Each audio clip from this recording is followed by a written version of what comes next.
They were just telling us that we have an accent. I'm not convinced that we do. I think it might be them.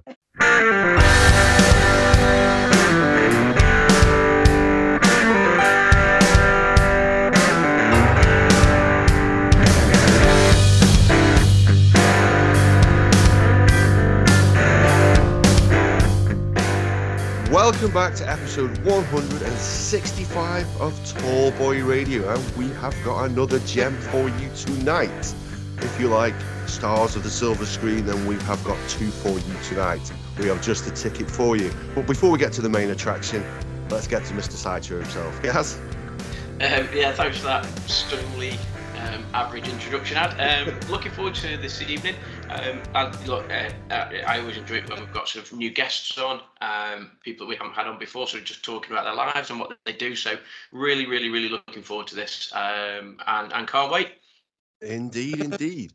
So, like I said, we have two stars of an up-and-coming movie called The Hellgate, and they are Bridget and Emily. Would you like to say hello? Hi, guys. Yeah, great stuff.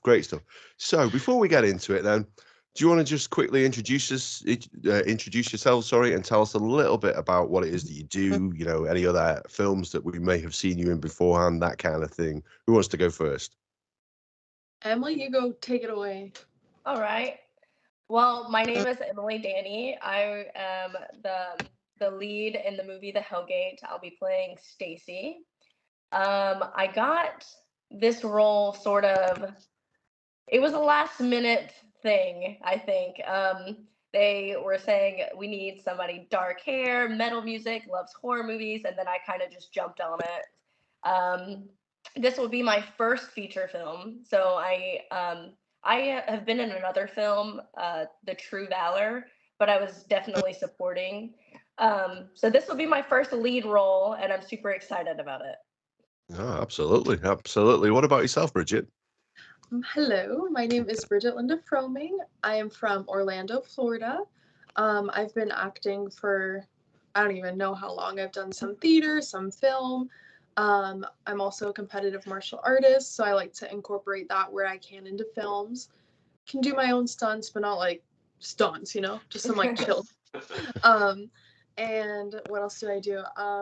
I found out about the Hellgate through everyone sending me this casting call. I was kind of just ignoring it, but then I kept seeing the same one come through. And once I read the description, it was like blonde girl, must like horror movies, must like metal music, and must be able to talk about them with a sense of authority. I was like, shut up. That's literally So I submitted, and here we are. I'll be playing Lillian alongside Emily as Stacy, and I'm super stoked. I bet. And when does filming start? April 10th. So early-ish April. Wow. Oh, that's awesome. So this episode will be out round about then, actually. So it'll be out about in a week or so's time. So yeah, it'll be out ready in time for that. Yeah, I'd like to say we planned it that way. We obviously haven't. Don't tell them, Matt. Don't tell them. We did. Yeah, we did. We absolutely did. So yeah, absolutely fascinating. So go on then, Bridget. Tell us a little bit about the martial arts then, the competitive side, before we talk about the film. I'd like to hear about that. Yes, so I've been practicing Isshinryu karate for about, I don't know the exact amount of years, I think 10-ish years, somewhere around there. I train under Sensei Mike Reeves, Sensei Murray Lamb, and also Pat Travers. I'm not sure if you're familiar with him. He's a musician, kind of big back in the day. He's also one of my senseis. But yeah, I specialize in combat, weapons combat with bow staff, sais, and learning a little bit of nunchucks here.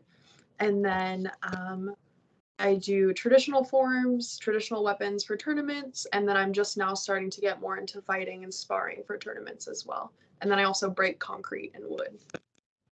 Okay, as you do. Literal badass. Yes, absolutely. So is that something that you were going to bring in terms of in the Hellgate? Was that something that has been scripted in? Is that something that perhaps that you're going to bring to the film? Ooh, that's a good one. Let's see. I don't know how much I can say about the script without giving too much away. Come on, just a tiny little bit. There's definitely some action parts. Can't say if it's my character, but there's some action. Okay. So the film, and I know you're not supposed to sort of give too much away, but we've we're quite renowned for trying to sort of get tiny little sort of nuggets out of people when we interview them in terms of what's upcoming and whether sometimes they're not really allowed to say, but we try to tease bits out. So is there any little gem that you can sort of let us know about the film at all? Let's see. I guess I can give you like a general synopsis. Oh, that works. Yeah. That's good. Try to hear more about it. And then Emily, if you want to chime in after and add some fun stuff too. So essentially, the Hellgate's about two best friends, Lillian and Stacy, and they have a failing YouTube channel. No one's watching it. They've been doing it for years. Don't even have 100 subscribers, but they are still doing it. And they talk about metal music and horror movies. And then one day they drunkenly stumble into a graveyard on their way home after a night out, and they capture paranormal footage on camera. They post that, it goes viral. And then from there, they keep going back to try and investigate so they can keep capturing more, so they can keep getting more fame and all of that. And then they start getting haunted. Okay, cool. Yeah, Sounds good. I like the sound of that. Yeah, absolutely. I feel as well a little bit of it's based on us guys because we do have a YouTube channel that nobody watches. I was going to say, yeah, they definitely must have logged on and seen our dwindling numbers on YouTube. Definitely. Yeah, we do. That's so funny. That's a really interesting concept, and I do like. See, I love horror movies. I've been watching them for years, going back to the classics, and I like the modern ones too. And I do like modern takes on them. So the fact that you're doing something like a YouTube channel, that does give it a very sort of modern twist to it, because literally everybody is doing something with social media nowadays. So I really, really like that idea. That is quite a clever twist that you got going. So your two characters then, Lillian and Stacy. So how do you relate to your characters? Are you similar to them in many ways, or are you very dissimilar to them? Definitely. So, Stacy is more like, she has like a more of a mom type personality. She's like more responsible, level-headed. She is very dry. She has a dry sense of humor. And I feel like I'm all of those things. When I go out with my friends, especially Bridget, I am the mom of the group. And I'm the one who's like, all right, let's not go over there, or let's not do that. We'll get kidnapped. So I do feel like I'm the more responsible of the type. And I relate to my character pretty well. The only difference is she listens to more of like heavy metal music. And that wasn't something that I really was into until I started becoming Stacy. So I listened to like all of her little nicks, like what she likes, and had to grow accustomed to it.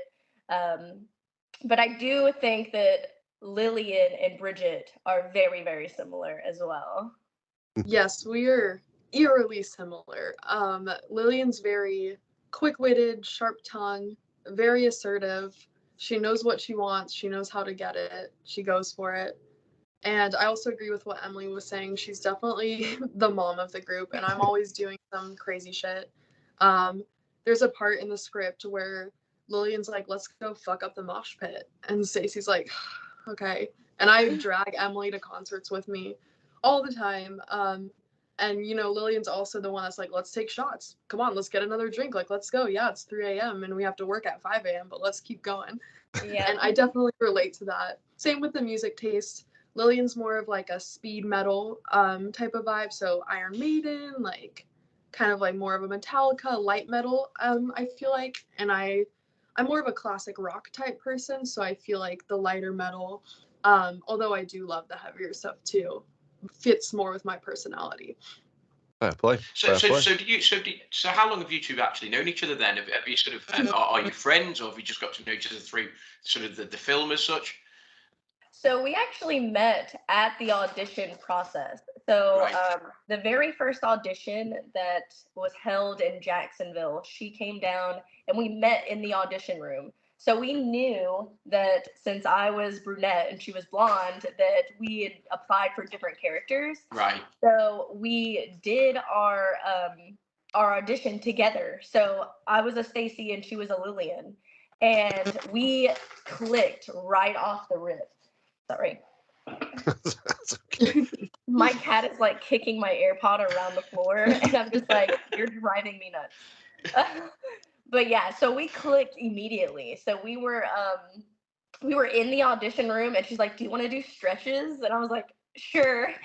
So we like started like hopping around the audition room, and we like even after the audition, we went and got drinks together, and we like hit it off. And so like ever since the audition, we've been hanging out like every other weekend, and it's been a crazy friendship that's blossomed out of something we didn't know that we were going to be in together later on. Wow, that's cool. It's nice when you hear stories about we sort of hooked up and now you're sort of friends and you'll be friends for ad infinitum moving forward. So that's pretty cool. Exactly. Yes, and I'm gonna kind of expose Emily a little bit, and she'll probably message me about this later and be like, "How dare you?" But auditions are always super tense, and like you're nervous, and you never know what you're gonna expect, and everyone wants the part. We're all there for the part. So I walk into the room. I ended up actually knowing someone else there that auditioned for another part, and then kind of like Emily was saying, all of us blondes knew we were auditioning for the same part, so that was really tense. All the brunettes knew they were auditioning for the brunette part. But I sat across from Emily. I remember she was across the room. And she looks at me. She's like, "You're Bridget. I stalked you." And, most people would be freaked out by that. And everyone else in the room was kind of like, but I was like, wait, I stalk people too. Like, not in a weird way, but like social media, you go down the rabbit hole, you want to know everything about them. I was like, I know I already like her just because of that. Because normally I stalk people, but she did it before I could stalk her. Yeah, I went through like everybody that was in the email strand and looked them up on Facebook or something like that. And I was like, damn, this Bridget girl knows what the hell she's doing. I'm nervous because this again was like my first feature ever. So like, like even going to the audition with a lot of more experienced actors, I was nervous. And so I looked across to her and I said that. I was like, "You're Bridget Linda Froming." And she was like, "Yeah." And I was like, "You played in Cruel Summer." And she was like, "Yeah."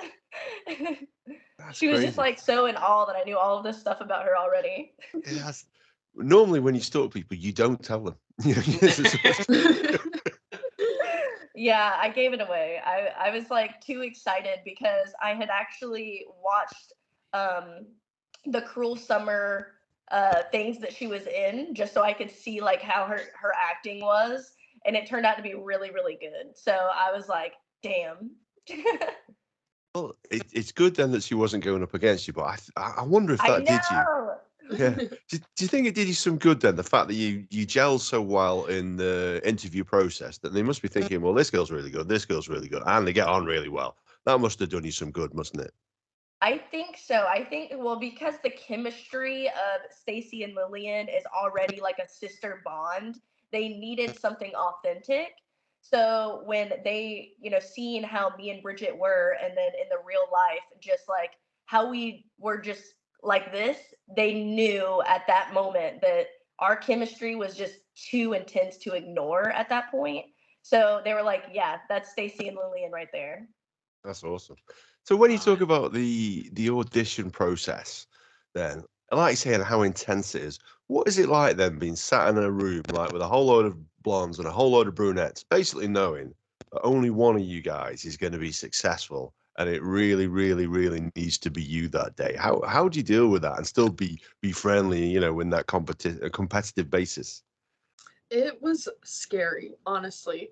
This for me was like the most professional audition process that I've gone through, because sometimes in indie film it's super relaxed, and I kind of got accustomed to that. But with this one, we did our initial submission, and then from there they selected who they wanted recorded tapes from. Then you did your recorded tape. From there they selected who they wanted interview callbacks with. Then we did interview, and then from those interviews they selected who they wanted in-person auditions from. So it was like 5 steps to even get an in-person audition.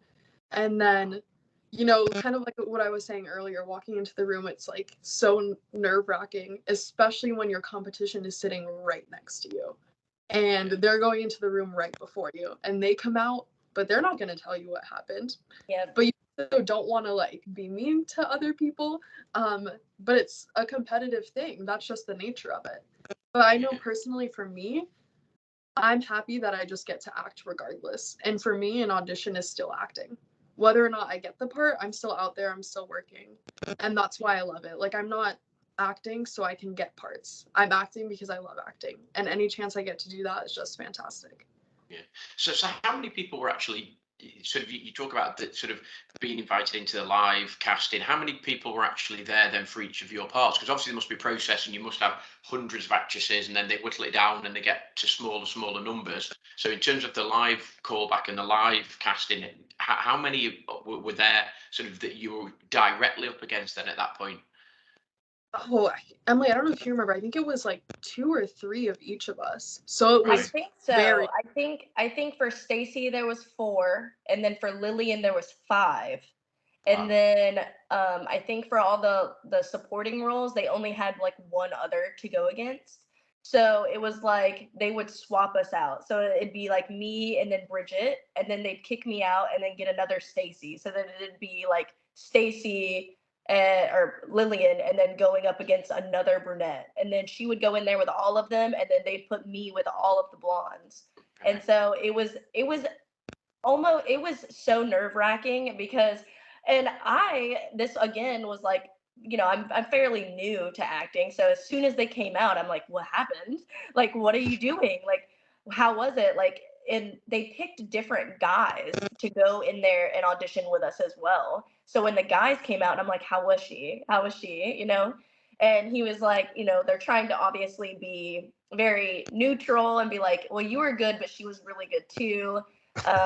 But it's just like so hard because you don't know like what the other Stacy character is doing, because you're not ever going to audition with her because she's Stacy, Yeah. and vice versa. Like Lillian would have never went in there with another Lillian. So it was so nerve-wracking. And do they get you to act the same sort of scene so that you can go effectively, they can see directly against each other, or do they get you to act sort of different scenes and see how that plays out? And sort of what's the process in terms of, how many scenes did you actually have to act in terms of the casting then? Was it just like one take and then it's like no, or were you asked to do a number of different things over a period of a day, couple of days, however long it took? I think for this one, it was about, for Lillian, I think I read maybe like 3 group scenes with like kind of like the ghost hunting crew. That's another little secret. There might be a ghost hunting crew involved somehow. They're definitely listening to us again now. We I look tell at you what. busting and ghost hunting, so it could be about us. Yeah, exactly. It is Tall Boy Radio, the movie. And I think Stacy and Lillian together maybe had like 2, and then I read a few alone as Lillian. And something that was also very interesting was DJ, the director, walked into the room and was like, okay, I'm going to call some names, and if your name isn't on this list, you're staying. And narrowed it down to like 3 of us. He had us come in the room and scream. So he said, I want you to scream like, you're opening a closet and a body's falling on you. And I want you to scream like you're being dragged under, yada, yada. So he made us scream like in a variety of different ways. Intense.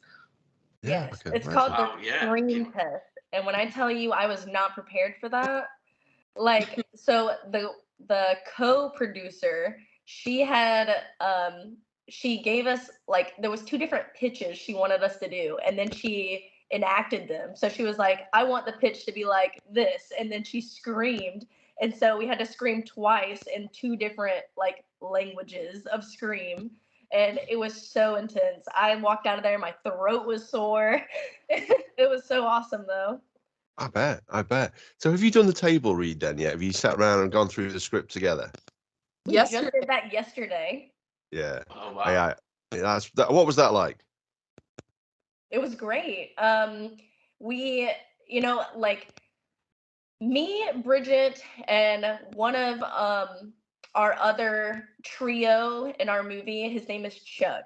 And us 3 in general in the audition clicked.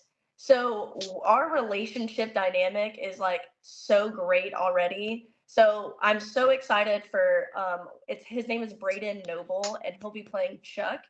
And we're we're literally the Three Musketeers. We are like we get along so well. His performance doing Chuck is just so authentic. I think we got a really good team. Yeah, I agree. And something I love about table reads too is, you have a piece of paper in front of you, you're reading, and a table read is mostly just reading because at that point everyone's so familiar with their characters. Everyone's doing a little character acting here and there, but we're mainly all trying to understand the script and what's happening and who's playing who, and we're all still getting used to each other. So I always love seeing the process of that initial read through when it sounds like people are reading like this, and then how like the annoying people in school. I was always that kid when someone would read out loud and they were horrible. I would raise my hand next and I was like, hey, can I read next? Because I'm not. That's kind of like how the table reads always go.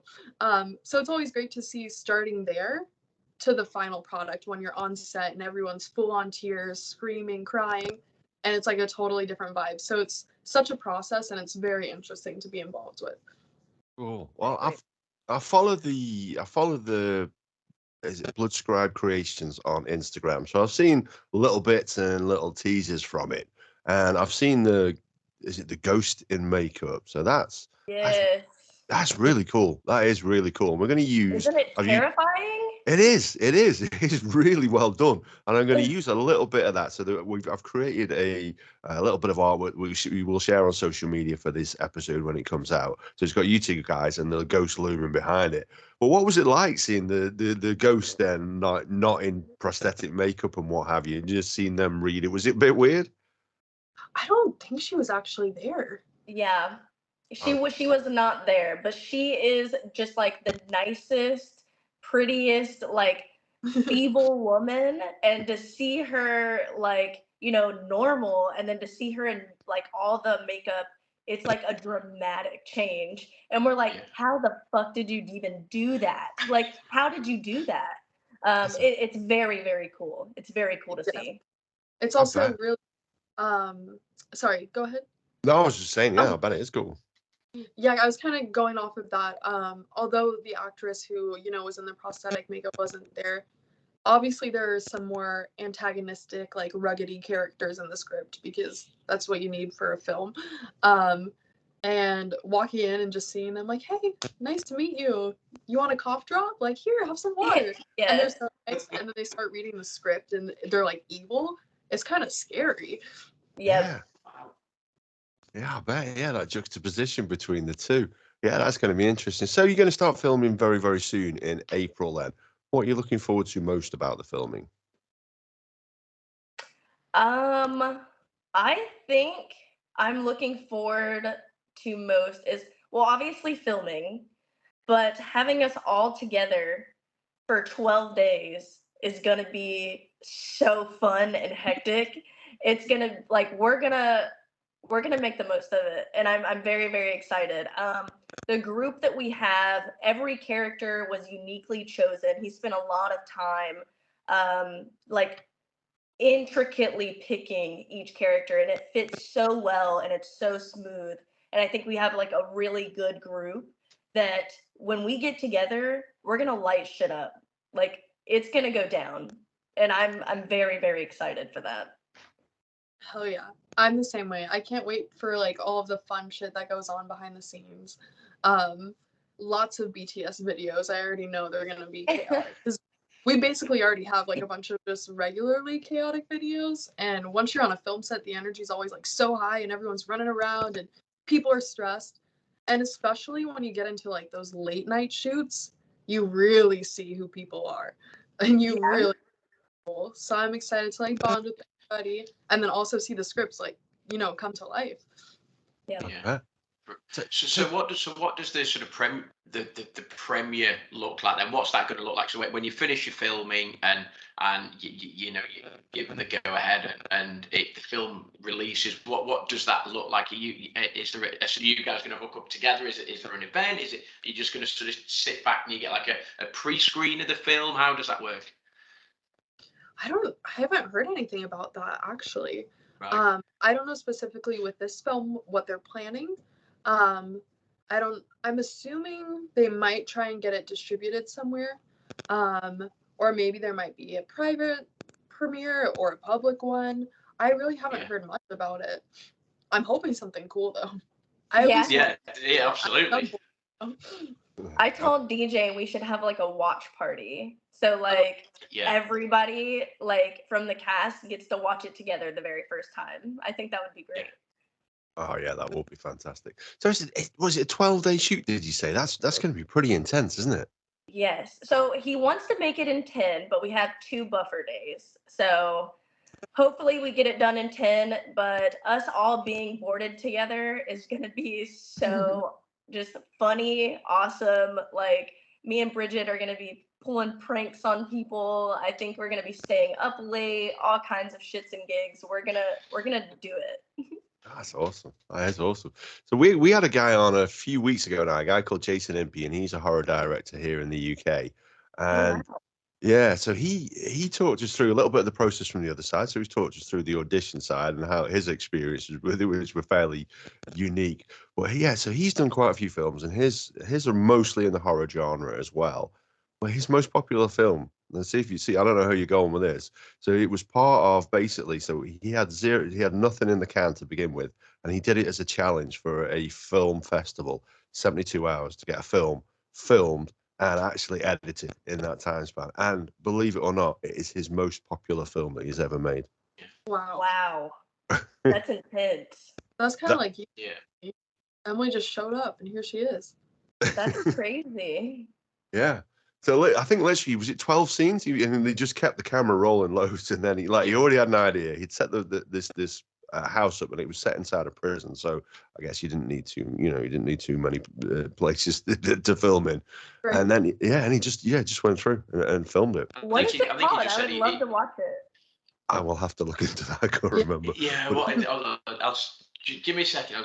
Let me carry on for a second. I might have it on a note or something. So that's it. Well, I'll get it to you afterwards anyway. But yeah, it's I know it's definitely available in the US because he's talked to, and this is it. Yeah, we love horror movies, and you don't really understand. You know, when you stick it on, you watch it for an hour and a half. You have a few beers, have a little bit of popcorn while you're watching it. You don't really understand how much work goes into it on every single level to actually get that onto screen. Don't get me wrong. It's tortured, Ad. No, it's not tortured. You know, it's called something like Prison Boys or something like that. It's quite a questionable title, as many of us do. But the work that goes into it is very, very much underestimated. So, one of my favorite actors, a guy called Bruce Campbell, you must be familiar with him, Bruce Campbell, absolute legend of the game. So he started off, and he made Evil Dead. Him and Sam Raimi and Robert Tapert. They made that movie for I think around about $50,000. God bless him. And it went absolutely stratospheric. Don't get me wrong. A little bit about that was it was the right time. Those kind of movies were really, really taking off back then. And anything that was a little bit shocking. Nowadays, it is quite difficult to shock, isn't it? And it's quite difficult to come up with a unique story. So was that a little bit about what attracted you to this film? The story is it's a really, really good idea. That social media YouTube channel, and it's trying to take off. Then all of a sudden you capture a ghost on film or something on film. Is that a little bit about what attracted you to the role? That it is just that little bit different? I think so because it's not like new. Like, like when you think of like the new ages, you'd think that we were, TikTok famous or something like that. But the fact that he like put it toward like it's like YouTube, it's like something that it's very, I guess back in the day you would do, like I know a lot of people have YouTube channels, but the fact that these 2 girls have had it for a long time and they just enjoy doing it, they enjoy, talking about horror movies and, whatever, they did it for so long. And even though they're not going anywhere with it, like, I feel like it's very back then. And I like that. I do like that. Yeah, definitely. Yeah. Sorry, Bridget, go on. Oh, I was just gonna, I agree with Emily because like you guys were saying, it's really hard to come up with something new. because everyone's done something. Yep. But what I really like about this script is, one, the characters are so real. I was at a show last night and I ran into like 5 people who could be these characters. You know, like really? You like Metallica? Name 3 songs. Like those type of people. They are real people. And I feel like that's what is drawing me towards the script, because I can connect with them easily. They're not like perfect people, you know? And kind of going back to like, you can't really do anything new anymore. If you can't do anything new, do what you can with what's popular and what you have, but do it well. And I think this script does that. It's not new. Granted, there are some new things that you might not have seen before, but it's not a new concept. Like a movie about YouTubers has been done before. And like Zoom movies have been done, Unfriended, stuff like that. It's not new, but you can do it well. And I think the script really is something unique and special. That's Cool. good. I was just going to sort of just go back to something that you both sort of said almost towards the start was, they were looking for people that sort of love heavy metal music, love horror movies. So just going back to sort of you guys growing up, what sort of what first got you into sort of horror movies? What was your sort of influence in terms of horror movies? What were some of your favorite movies? So my very first horror movie that I watched was House of a Thousand Corpses. And let me tell you, that movie ruined my whole childhood. That was a very, very intense first scary movie. And I think I was 7 when I seen it. And yeah, so once I got to the age where I wasn't so like naive, and I know that, some ghost isn't going to come carve 666 on my front door or something like that, then I started becoming like more interested in the behind the scenes and how they make all of this look so real. And they put people's worst nightmares on paper and exploit it in front of the big screen. And it's so fascinating to see and watch. So I think like when I got a little bit older, horror movies just became something dear to me. And I loved like even, the worst ones, like something as intricate as like Saw. Like, how did they do some of this stuff? And then when you watch it back, it's like, holy crap, like the way that they, just make everything come to life is just like magic. It's literally TV magic.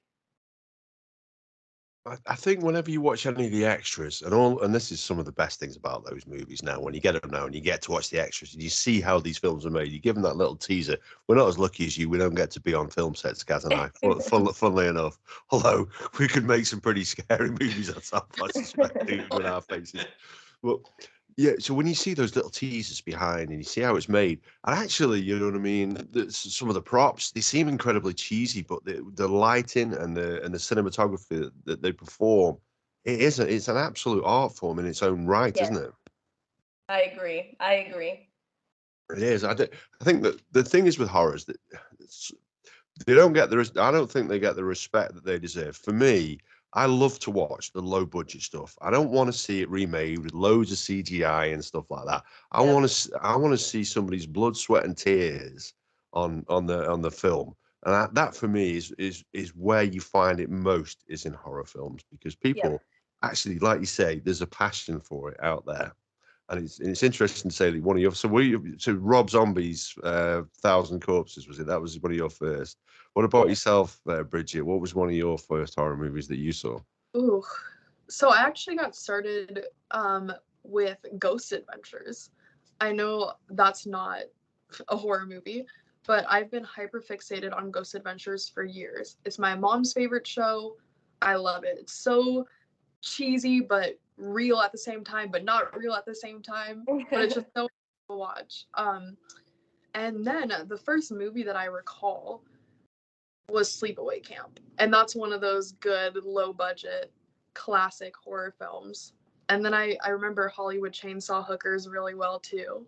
Um, Another classic. Slumber Party Massacre 2 is also one of my favorites. I love the super corny, cheesy stuff like that.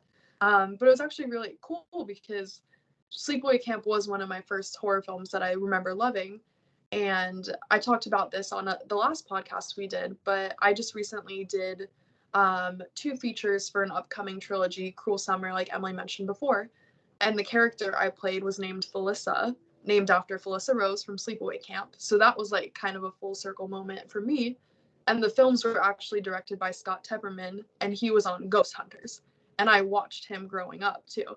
That's awesome. You know, it wasn't Ghost Adventures, Ghost Hunters, but you know, still kind of in the same vein. And I watched him, and I got to work with him, playing a character named after the movie that started my love for horror in a horror film. So it was kind of like a full moment, and that was super cool. That is awesome. That is awesome. Mm-hmm. Funnily enough, we love the supernatural here as well at Tallboy Radio as well, don't we, Gaza? And we've had a couple of actual ghost hunters on. We've had one on from Florida, actually, didn't we? We had a lady on from Florida who is a ghost. Wow. Yeah, she's a Where ghost does she hunter. live? I'm gonna be friends with her. I think it was Miami way, but if you check her out, she's on Instagram. It's She Haunts. Is what it's called. And yeah, so she's done a fair bit. Like she's been to the Lizzie Borden house and had a few experiences.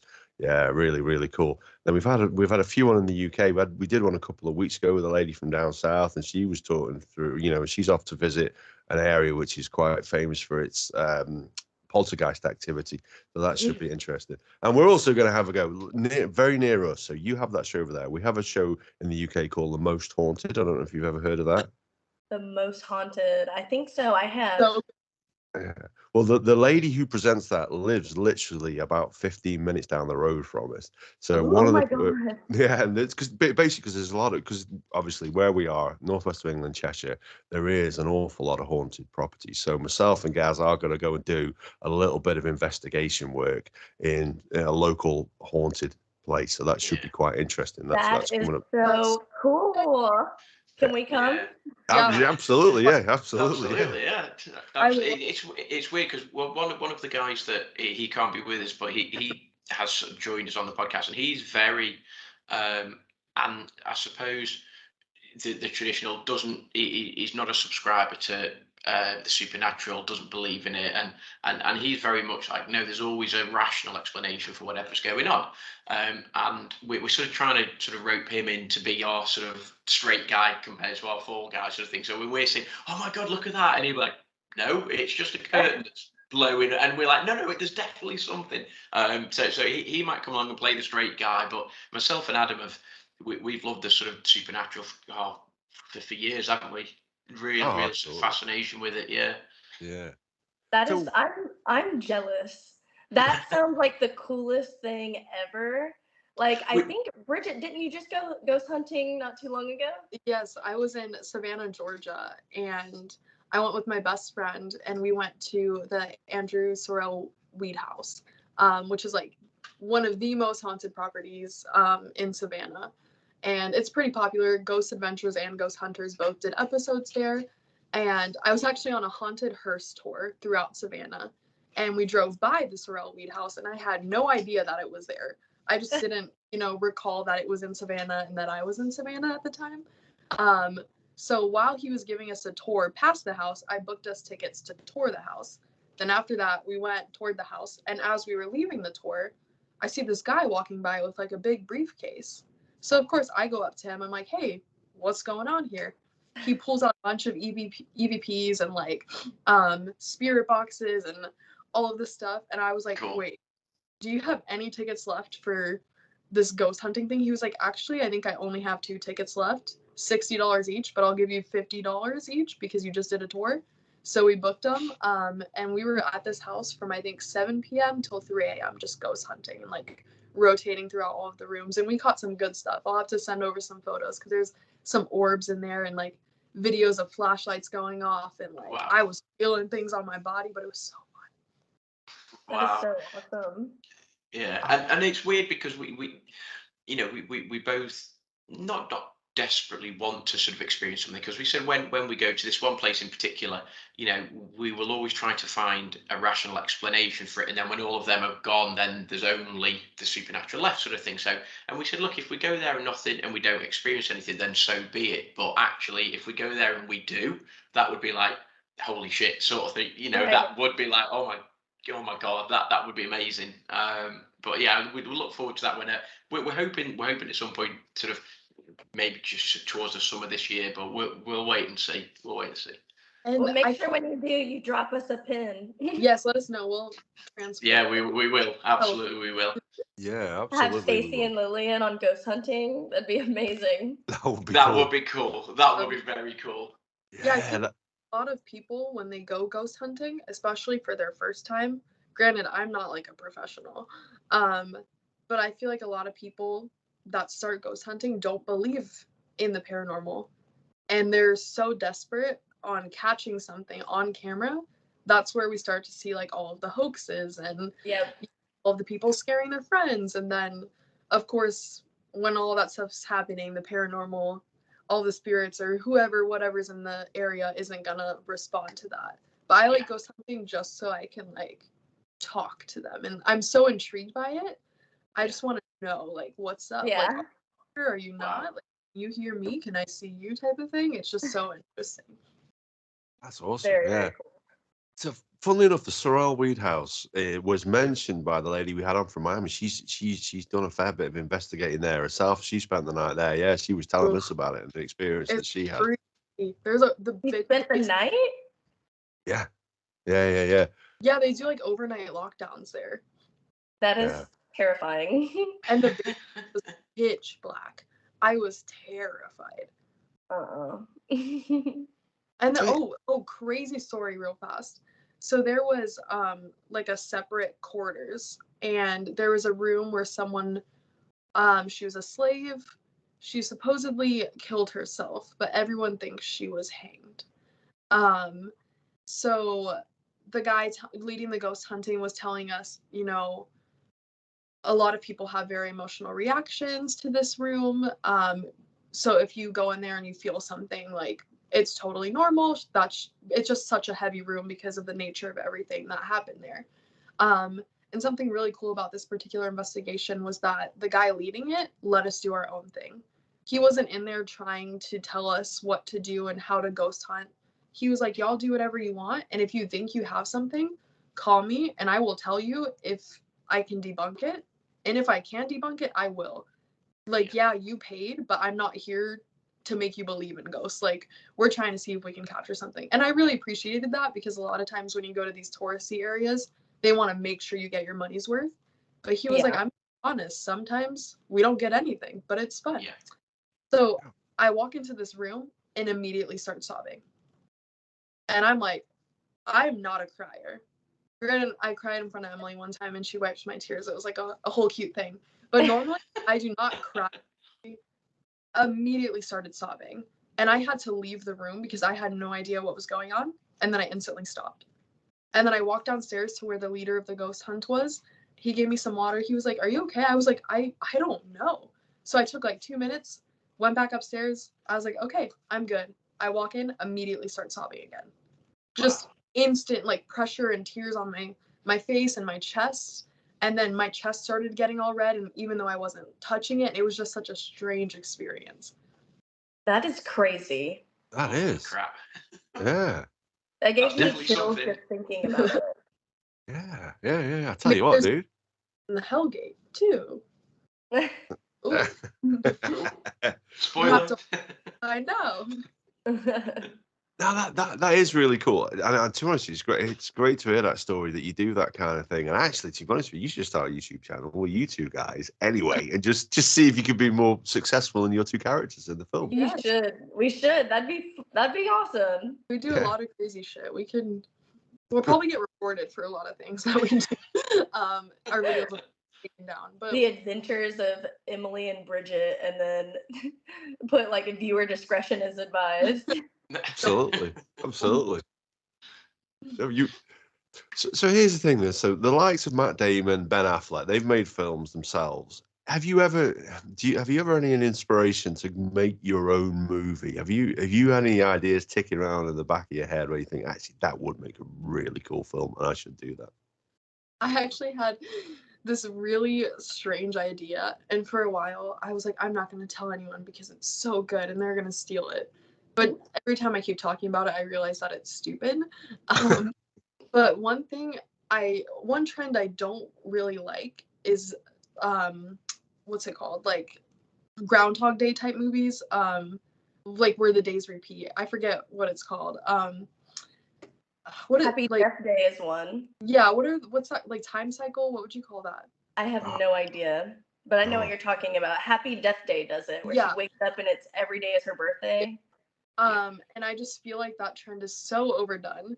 So I had this idea where there's this girl, she gets stuck in this time cycle thing, and then eventually she realizes, hey, like the day's gonna restart, so I'm gonna do whatever the hell I want.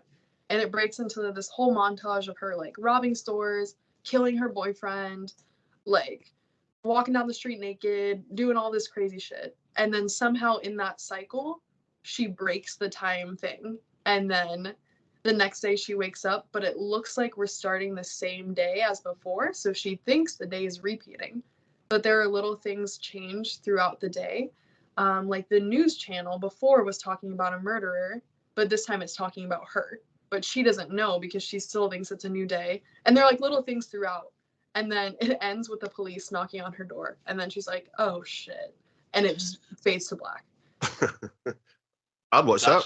Yeah, that sounds cool. Yeah. Let's make it. I'll watch that. Hell, I'm in. Yeah, we can do that. Bring your camera, and then we'll get the actresses, the talent. We'll bring them. Absolutely. It'll be you two. You guys can star in it. Oh, well, I don't know. Face for a podcast, I think we've got. Yeah, that was your first mistake. Bless it. So, the Hellgate then. You're going to, like I said, you're going to be starting filming soon. Just out of interest then, I'm danger of trying to pry out more information out of you, so I apologize if that's the case. Do you guys have to spend any time in the chair, getting any makeup done, any prosthetic makeup part of it? Is that something you can tell us or not? Us two as characters do not. Okay. But maybe. Okay. Tease. Okay, a little teaser there. Okay. I don't think that's too much to give away, but us two, but our circle is small, so people close to us might. Yeah. Okay. In my head, when I was reading yesterday, there were some things that I hadn't noticed before. Afterwards, Emily was like, how the hell are we gonna do this? Because some of the prosthetics, maybe, some of the things going on are intense, and it's gonna be so cool. And you've already seen some of the prosthetics and all of the makeup artists we're working with. They're so talented. Extremely talented. So super excited to see how they translate what was the craziness that was written and how it's going to translate to the guy that was sitting next to me yesterday drinking Starbucks. Wow. Yeah. Yes. So how many people? How many sort of I say sort of staff in terms of sort of makeup artists and I mean in terms of sort of scale of production? How many people are you talking? So I know we have a makeup artist. We have a costume designer. We have, I think, a special effects person. So I think we have about 5 or 6 people that are working on all of the crazy stuff. Yeah. I think it actually might be more than that because I think the makeup artist team is 3 people. And then there's the costume designer, obviously the director, the production manager, and then a set designer who's designing. Yes, I forgot about her. Yep. Yeah. That some scenes are going to be taking part in. And then, of course, we'll have like the camera ops and, the production assistants. I'm sure we'll have sound guys, hopefully. Yeah, we have one guy designated to build like one of our scenes, like to actually physically build it because it's so intricate. Wow. He's like an architect or something. So you look at your you sort of makeup artists and you set designers, and you think, they obviously like they must sit there and think, like, how in the heck am I going to sort of turn what's on paper and this guy's sort of mad rambling thoughts into actual reality, to the point where we can then pop some actors and actresses in there and it look sort of convincing. I mean, the guy, fair play, your makeup artists, actually set designers. I mean, hats off to these guys, because these are the guys that they bring elements of the film to life. And obviously, without you guys, there wouldn't be a film. But without them guys as well, it wouldn't look as cool either. So it's like a whole team effort sort of thing, isn't it? Oh yeah, yeah. Every single person on a film set is essential. Even like a crafty team that provides food, because you cannot get through a shoot if you are tired, you don't have coffee, you don't have snacks, your energy's low. Like every single person. And a lot of times I've been on sets where people treat production assistants horribly. So I was like, I kind of want to see what's this is all about. So I started being production assistants for sets too. And that kind of helped me realize that every single step is essential. Even if you're just the person driving us from location to location, like, you cannot make a film without a variety of different people and all of the things that they do. It's like a big puzzle, because like there's a different person, like you said, like for transportation, there's a different person holding the lights, there's a different person behind the big camera that's telling you to get in like angle, there's a different person like holding the shiny thing that's like reflecting the light excuse me, off your face and stuff. There's a different person providing food. It's every single, and it's like organized chaos, because everybody has their part and everybody knows what their part is and what to do. So it's like my first time being on set, it was like I just sat back and just watched them, and they were like going crazy, but it was so organized. Like everybody had their station and like what they had to do. And so I just sat back and literally just, wow. The amount of stuff that you're doing and how it's just so organized, it's crazy. It's crazy to see, really. Do you ever, when you're on a part of something like this, do you ever just sit round and take stock and think, this is fucking awesome? How has this happened in my life? This is awesome. Yep. All the time. It's crazy. Because I started in theater, actually the technical side of theater. And I started acting when I was younger here and there, but I found a liking towards stage management and like sound design, lighting design. And then I just became really good at it, not to like toot my own horn. Anytime I would audition for stuff, people were like, no, we need you to do the lights, to do the sound. You're the only person we trust. So I made myself essential there. And it got to a point where no one was casting me in shows anymore. And then COVID hit, every live theater shut down. But there was a local film community down here in Orlando called Orlando Independent Filmmakers. And they were doing virtual challenges at the time. So I started doing that, started putting my foot in there. And then once everything started to slowly open back up, I started doing short films with them, and people were immediately casting me. And then once everyone in the theater community saw that, they started casting me again. But I think I definitely like film more than theater. It's just so different. Both are great in their own ways, but there's just something so special about film. And whenever I'm on a set, I'm like, holy shit. Like, I used to work at a pizza shop, and now I'm sitting here getting like ghost makeup done, zombie makeup done on me. Like, it's crazy. Yeah. That is awesome. I tell you what, Gaz, I don't know about you. Do you listen to this with just a little bit of envy in your ears? Yeah, I really do. It must be amazing when you sort of set out and you start off on your journey in terms of sort of acting, and then all of a sudden to then be cast as main leads in a film, and as Adam said, you look around and you go like, this is fucking awesome. Like, this is amazing. Like, how has this happened to me? I never expected it. So what's next for you guys? And obviously, you start shooting sort of shortly. What's the plans sort of after that? Have you got anything in the pipeline? Anything sort of for later on 2023, or is there anything you can tell us? I'm not prying too much, but what's sort of down the line for you guys? I think right now, my main focus is, obviously getting the Hellgate Yeah. shot and finished.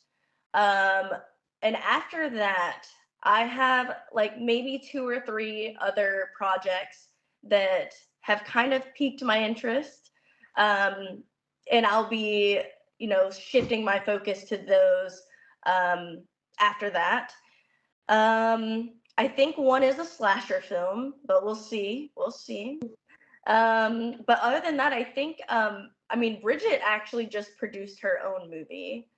So um she was doing that like what, last weekend? Yes, I was up in Tennessee last weekend. I got sick and tired. My typecast is like dumb blonde, first girl to die in a horror movie, don't kill me, type of stuff. Which I'm so thankful Lillian's like the total opposite of that. Obviously, those characters are like an essential part of horror movies. Yeah. But I got sick and tired of only getting cast as those characters. It's a job. Like, I'm not going to complain. I love characters, but it was getting to a point where that's all I was doing. So I produced my own little short film, kind of like a drama, horror-y type. We had one of the makeup artists who was on Zombieland come down for it, and he did like all of our makeup. Super creepy. And it was super fun to like be on the other side. Hiring the director and hiring the writer and making sure we had a costumer and a sound guy. And we filmed overnight, so we only had one night, some micro short film, but I have so much more respect for the people who are like putting the Hellgate on because of that, because it's so detail oriented, and I don't even know how to talk about it. Like, there's so much that goes into it. So many moving parts. Absolutely. We'd love to hear as well about that when it comes out. We'd love to be able to somehow get a view of that. Cool. Super, kind of like a drama about a lesbian couple that was murdered for being lesbian, and they're in the afterlife talking about that. Yeah. Okay. We're in on that one, yeah. And also, like, over here in the UK, we don't know. I was asking the question. I think it was the lady who sent me the information. I think she's a producer or something, and I was asking her like where it's going to be available to watch in the UK. So as soon as we get that information, we'll share it out to all of our listeners. We'll put it on our website as well, so that the people who've listened to this episode can go and view the movie at some point in the future. Yeah. So one thing I do need to do quickly is give a quick shout out to our sponsors, and that is Ollie's Snacks. So if you want olives, nuts, pretzels, or chocolate covered pretzels, head over to ollies-ollies.com. If you are based in the UK, use the promo code TALLBOYRADIO, all capitals, all one word, and you will get 20% off your order. And with every order placed on their website, they donate a school meal to a child in need with the help of One Feeds Two. Guys, any final questions? No, I think this was great.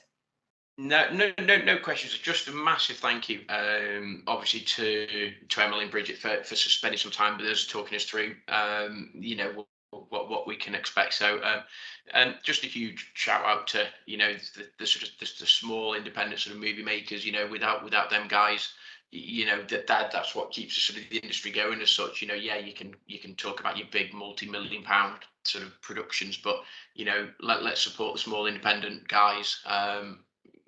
It's fantastic. It's fantastic what you do. So again, just a big thank you. Thank you very much for giving up your time just to chat to us, and can't wait to see the sort of final product. And I hope filming goes well. I hope it turns out to be an absolute smash hit.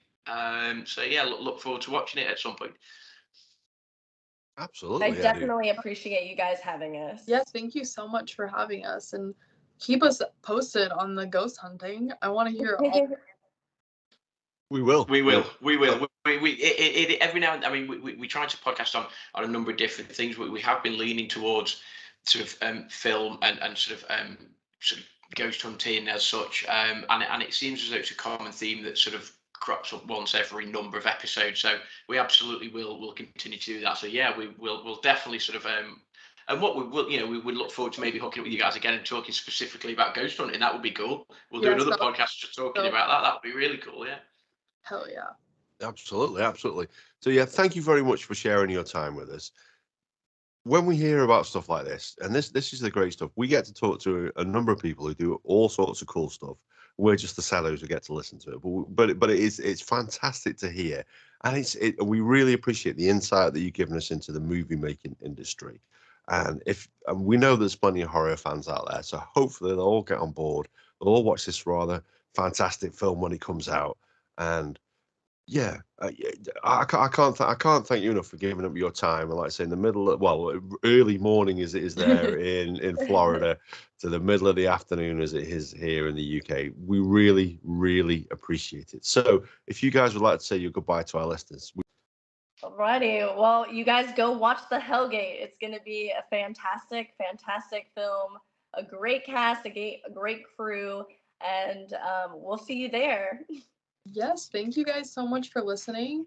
And you better follow both of them on all social media so you can keep up with their ghost hunting that they're going to start doing real soon, and all of their upcoming podcast episodes, of course. And yeah, we hope you check out the Hellgate when it comes out. And thank you both again for having us.